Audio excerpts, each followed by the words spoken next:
வணக்கம் யுவர்ஸ். ஸ்ரீமத் பாகவதம். ஸ்ரீமதி கீதா வீரராகவன் எளிய தமிழில் எழுதிய ஸ்ரீமத் பாகவதம் பகுதி 248 காண்போமா? அக்ரூரர் கிருஷ்ணரை சந்தித்தல். பகவான் ஸ்ரீ கிருஷ்ணரின் காலடி சுவடுகளை கண்டார். பகவானின் காலடி சுவடுகளில் தாமரை, தானியம் மற்றும் அங்குசம் போன்ற ரேகைகள் பதிந்திருந்தன. பகவான் ஸ்ரீ கிருஷ்ணரின் திருவடி தடத்தை பார்த்ததும் அக்ரூரரின் மேனி புல்லரித்தது. கண்களில் ஆனந்த கண்ணீர் பொங்கியது. தனது ரதத்திலிருந்து கீழே குதித்த அக்ரூரர் நிலத்தில் விழுந்து காலடி சுவடுகளின் மீது புரண்டவாறே, ஆ, இது என் பகவானுடைய பாதம்! ஆ, இது என்னுடைய பகவான் ஸ்ரீ கிருஷ்ணரின் திருவடி தூசியாகும் என்று வியந்து கூவினார். கம்சனின் கட்டளையினை பெற்றவுடன் அக்ரூரர் தனது ஆணவம், அச்சம், துக்கம் எல்லாவற்றையும் துறந்து பகவான் கிருஷ்ணரை நினைவுறுத்தும் அடையாளங்களை பார்த்தல், அவற்றை பற்றி கேட்டல், பிறருக்கு எடுத்துரைத்தல் போன்றவற்றில் தன்னை மறந்து ஆனந்தமடைந்தார்.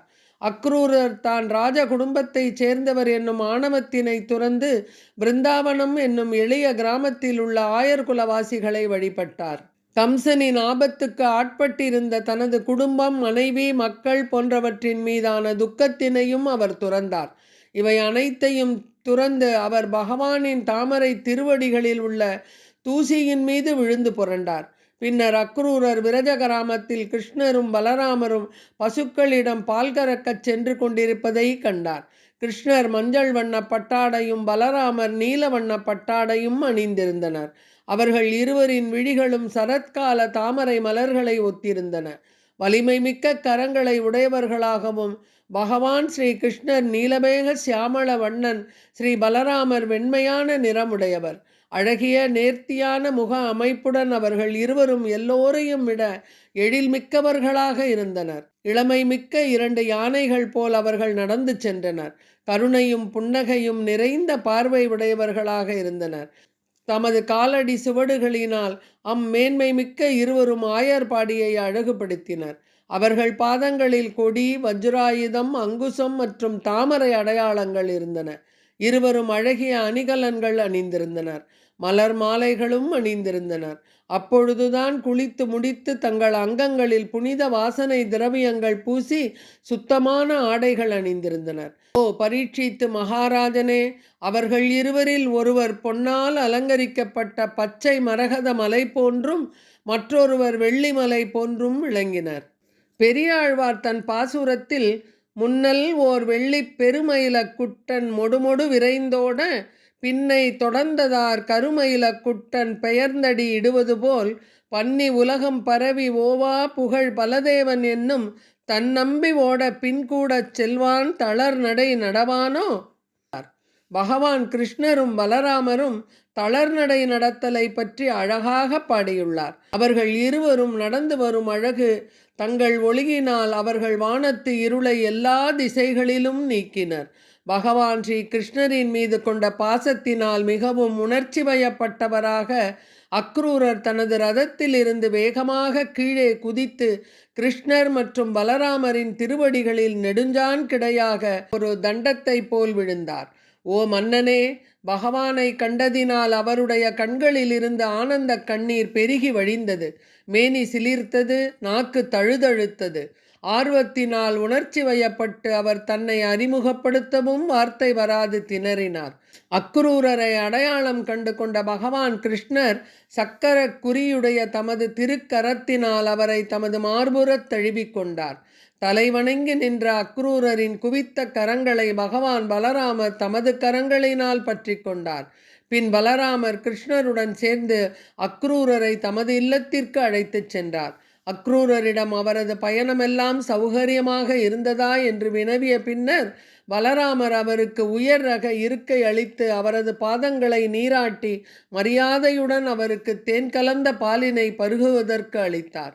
அக்ரூரருக்கு பகவான் பலராமர் ஒரு பசுவை தானமாக அளித்து கௌரவித்து அவரது பாதங்களை பிடித்துவிட்டு அவரது களைப்பினை போக்கி மிக்க மரியாதையுடனும் சிரத்தையுடனும் அவருக்கு பல்வேறு சுவையுடைய உணவுகளை அளித்து உண்ணச் செய்தார். கிருஷ்ணர் மற்றும் பலராமர் இல்லத்திற்கு துவாதசி அன்று அக்ரூரர் சென்றார். அன்றைய இரவு ஒருவர் தமது விரதத்தினை முடித்து கொள்ளக்கூடாது. எனினும் அக்ரூரர் அந்த சம்பிரதாயத்தினை புறக்கணித்தார். காரணம், அவர் பகவானின் இல்லத்தில் விருந்துண்ணும் ஆர்வமுடையவராக இருந்தார்.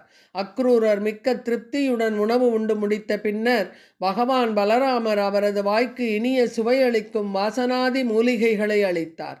மேலும் அவருக்கு நறுமணமிக்க மலர் மாலையினையும் அளித்தார். அதனால் அக்ரூரர் மீண்டும் ஒரு முறை உயர் இன்பத்தினை அனுபவித்தார். நந்த மகாராஜா அக்ரூரரிடம் வினவினார், இரக்கமற்ற அந்த கம்சனின் நாட்டில் நீங்கள் எப்படி வாழ்கிறீர்கள்? அக்கொடிய சுயநலக்காரனான கம்சன் தமது தங்கையின் முன்னால் அவள் கதறி கதறி அழ அவளது பச்சிளம் குழந்தைகளை கொன்றான். அதனால் அவனது குடிமக்களாகிய உங்களின் நலத்தை பற்றி என்ன சொல்வது? உண்மையும் இனிமையும் நந்த மகாராஜாவின் நிறைந்த வார்த்தைகளினால் உபசரிக்கப்பட்டவுடன் அக்ரூரர் தனது பயண களைப்பினை மறந்தார். அக்ரூரர் பிருந்தாவனத்திற்கு வரும்பொழுது எப்படி எப்படி நினைத்தாரோ அப்படியே பகவான் ஸ்ரீ கிருஷ்ணரால் உபசரிக்கப்பட்டார். மகாலட்சுமி தேவி நித்தியவாசம் செய்யும் திருமார்பையுடைய ஸ்ரீ கிருஷ்ணரின் அடியார்களுக்கு அடைய முடியாதது என்று எதுவும் கிடையாது. இருந்தும் பகவானின் பக்தி தொண்டில் தம்மை அர்ப்பணித்தவர்கள் அவரிடமிருந்து எதையும் எப்பொழுதும் விரும்பி வேண்டுவது இல்லை. மாலை உணவு முடிந்த பின்னர் தேவகியின் மைந்தரான பகவான் கிருஷ்ணர் அக்ரூரரிடம் கம்சன் தமது அன்பான உறவினர்கள் மற்றும் நண்பர்களை எவ்வாறு நடத்துகிறான் என்றும் அரசன் என்ன எண்ணி உள்ளான் என்றும் வினவினார். பகவான் கிருஷ்ணர் கூறினார், எனது அன்பிற்கும் மரியாதைக்கும் உரிய மாமா அக்ரூரர் அவர்களே, உங்கள் பயணம் சுகமாக இருந்ததா? உங்களுக்கு எல்லா நன்மைகளும் உண்டாகட்டும்.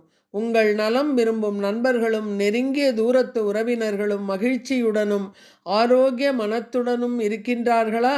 ஆனால் எனது அன்பிற்குரிய அக்ரூரரே, தாய்மாமன் என்னும் பெயரில் எங்கள் குடும்பத்தின் நோயாக இருக்கும் மன்னன் கம்சன் இன்னும் வளமுடன் இருக்கையில் எனது குடும்பத்தினரின் நலனையும் அவனது பிற குடிமக்களின் நலனையும் பற்றி நான் என்ன கேட்பது? எனது பெற்றோரின் துன்பத்திற்கு நான் எவ்வாறு காரணமாகிவிட்டேன் என்பதை பாருங்கள். என் பொருட்டே அவர்தம் மைந்தர்கள் கொல்லப்பட்டனர், அவர்கள் சிறைப்பட்டனர். எங்களுடைய நல்ல அதிர்ஷ்டத்தினால் எங்கள் நெருங்கிய உறவினரான உங்களை காணும் எங்கள் ஆவல் இன்று நிறைவேறியது. ஓ மேன்மை மிக்க மாமாவே, நீங்கள் ஏன் இங்கு வந்திருக்கின்றீர்கள் என்று எங்களுக்கு அருள் கூர்ந்து உரைப்பீராக.